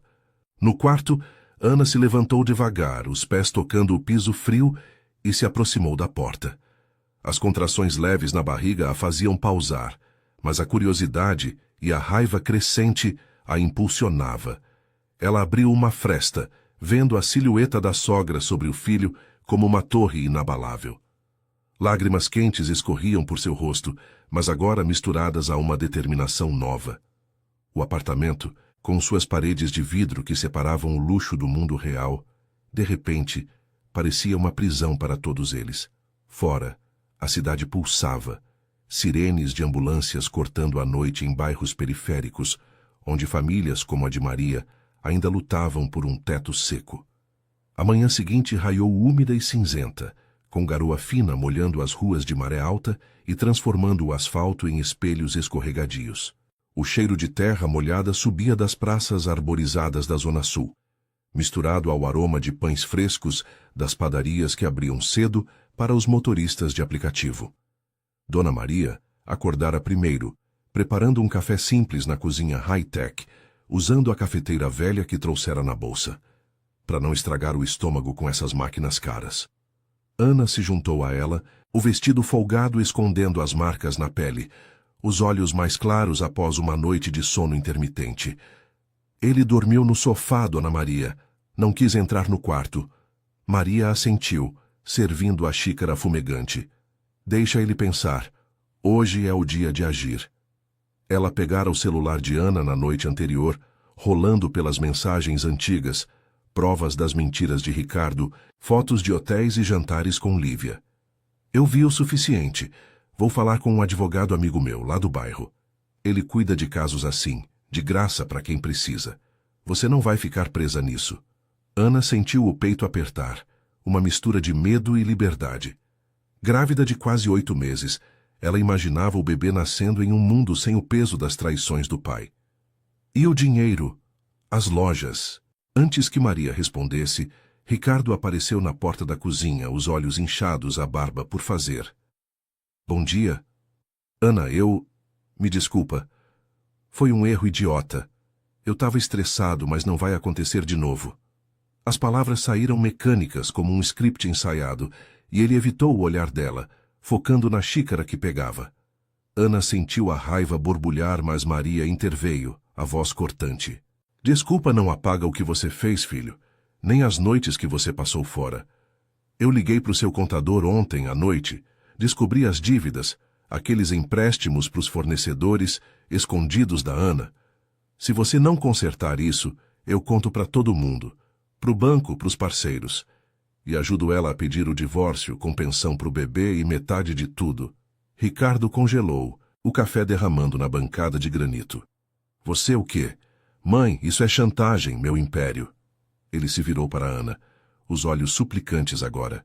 Por favor, amor, eu mudo. Eu termino com ela hoje. Mas Ana, fortalecida pelo apoio da sogra, balançou a cabeça. Muda por você, Ricardo, não por ameaça. Eu mereço paz para o nosso filho.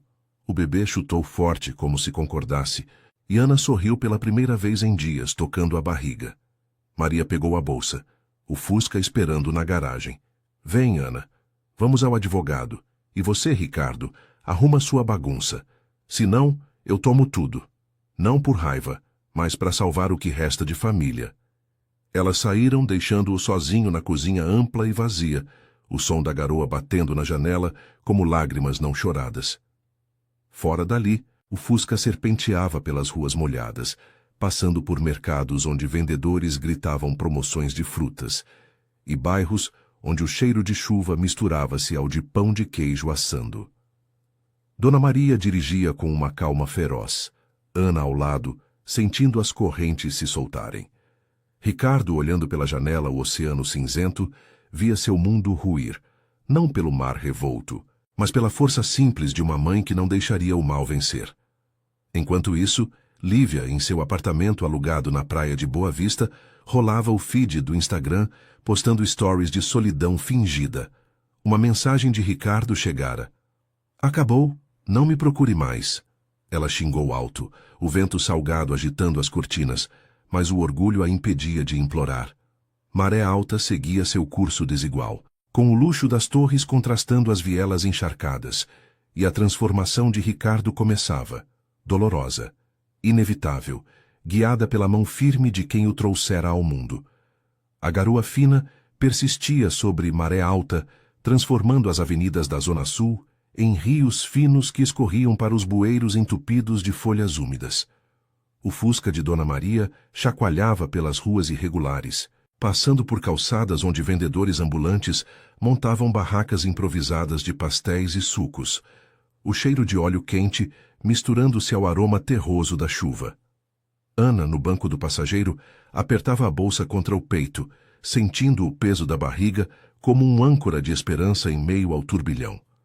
Seus olhos, ainda inchados, fixavam a paisagem borrada pela água no para-brisa. Prédios altos de vidro refletindo o céu cinzento, contrastando com os barracos de madeira nos morros distantes, onde fumaça de fogões a lenha subia preguiçosa. Calma, filha.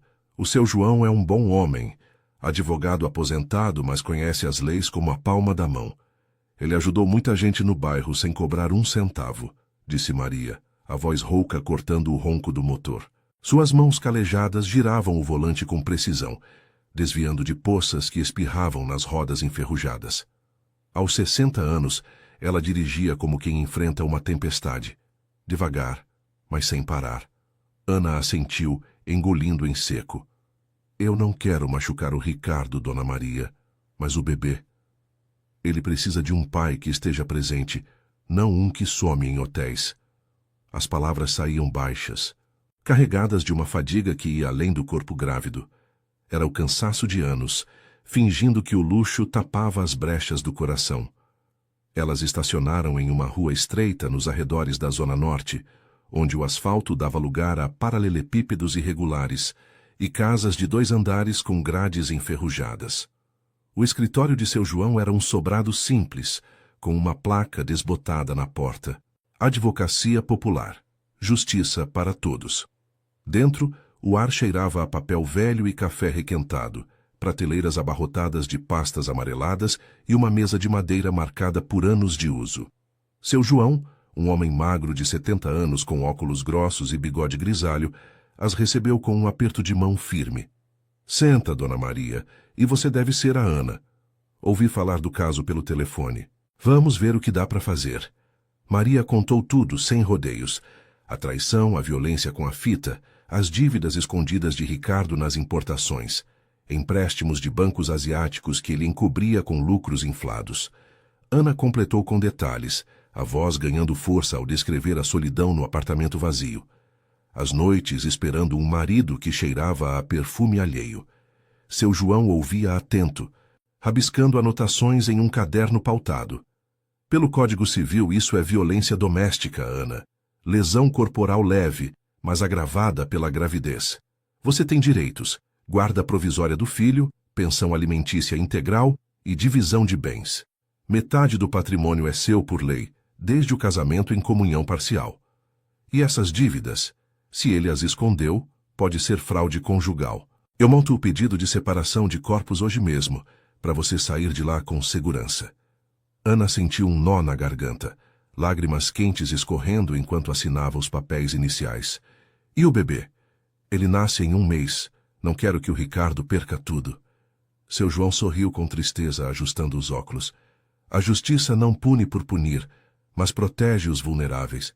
Ele pode visitar, se provar mudança. Mas Dona Maria tem razão. Sem ela você estava sozinha nessa. Maria apertou a mão da nora, os olhos úmidos. Eu tô aqui, filha. Como sempre estive pro meu menino, mas ele precisa aprender na marra. Enquanto isso, no apartamento da Zona Sul, Ricardo andava pela sala como um animal enjaulado, o celular vibrando com chamadas de Lívia que ele ignorava. A garoa batia na janela panorâmica, o oceano lá fora uma massa cinzenta e agitada, espelhando o caos em sua mente. Ele ligara para o contador na manhã cedo, confirmando o que a mãe descobrira. Dívidas de 2 milhões em contêineres atrasados no porto, juros compostos que ameaçavam engolir as lojas. Como ela soube? Murmurou para si mesmo, jogando o aparelho no sofá. O império que construíra, das feiras de eletrônicos nos anos 90 aos arranha-céus de importação, agora parecia uma casa de cartas na chuva. Ele pensou na infância, nas noites em que Maria costurava até os dedos sangrarem para comprar seu primeiro tênis, nos sonhos que dividiam a mesa de fórmica. Eu virei o monstro que jurei não ser, admitiu em voz alta, o peito apertando como se o mar o engolisse. O interfone tocou, e o porteiro anunciou. Senhor Ricardo, tem uma entrega urgente, documentos do banco. Ele desceu, o elevador espelhado refletindo um homem quebrado, olheiras profundas, terno amarrotado.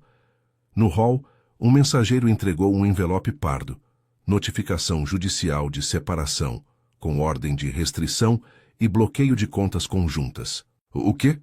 Isso é loucura! Gritou ele, rasgando o papel ali mesmo. Mas o porteiro, um homem de meia idade com sotaque nordestino, balançou a cabeça. Calma, patrão. A vida dá voltas. Minha mulher passou por isso. Melhor consertar antes que perca tudo. Ricardo subiu correndo, o coração martelando. Ligou para Maria, a voz suplicante. Mãe, onde vocês estão? Eu assino o que for. Eu termino com a Lívia agora. Por favor, volta. Do outro lado, Maria, ainda no escritório, hesitou, olhando para Ana, que assentia devagar. Vem para cá, filho, mas traz o seu contador. E prepare-se para dividir tudo. As lojas, a casa, o futuro do bebê. Eu tomo as rédeas agora para ninguém mais sofrer. Horas depois, o Fusca parou de novo no condomínio, agora ao entardecer, com o sol poente furando as nuvens e tingindo o céu de laranja salpicado de chuva. Ricardo esperava na portaria, o rosto pálido, ao lado de um homem de terno cinza, o contador suando sob o guarda-chuva. Eles subiram juntos, o elevador carregado de tensão. Na sala, Ana sentou-se ereta, apoiada por Maria, que servia café em xícaras simples trazidas de casa. Senta, Ricardo, o seu João explicou. Você transfere metade das ações das lojas para Ana, paga a pensão e assume as dívidas sozinho. Senão, o juiz congela tudo amanhã. Ricardo engoliu seco, assinando os papéis com mãos trêmulas, o império rachando ao meio. Eu mereço isso. Perdi o rumo, Ana. Me dá uma chance de ser pai. Ela o olhou, os olhos firmes pela primeira vez. Não por pena, Ricardo. Por nosso filho. Mas eu saio daqui amanhã com a Dona Maria. Vamos morar no sobrado dela até o bebê nascer. Você visita, se provar mudança. Ele assentiu, lágrimas escorrendo, enquanto Lívia, do outro lado da cidade, deletava fotos e bloqueava números, o orgulho ferido a isolando em seu apartamento vazio à beira-mar. Dona Maria observava tudo, o coração partido, mas aliviado. Aos 60 anos, ela tomara tudo dele, não por vingança, mas por amor. O orgulho, as ilusões, a cegueira do poder. Agora reconstrói, menino, começando pela família, disse ela, abraçando Ana. Fora, maré alta secava devagar, as luzes da orla acendendo como estrelas artificiais, simbolizando um recomeço frágil, mas real. O bebê chutou forte na barriga de Ana e ela sorriu, sentindo a resiliência pulsar, prova de que a kindness de uma mãe podia curar as feridas mais profundas, transformando dor em força para dias melhores.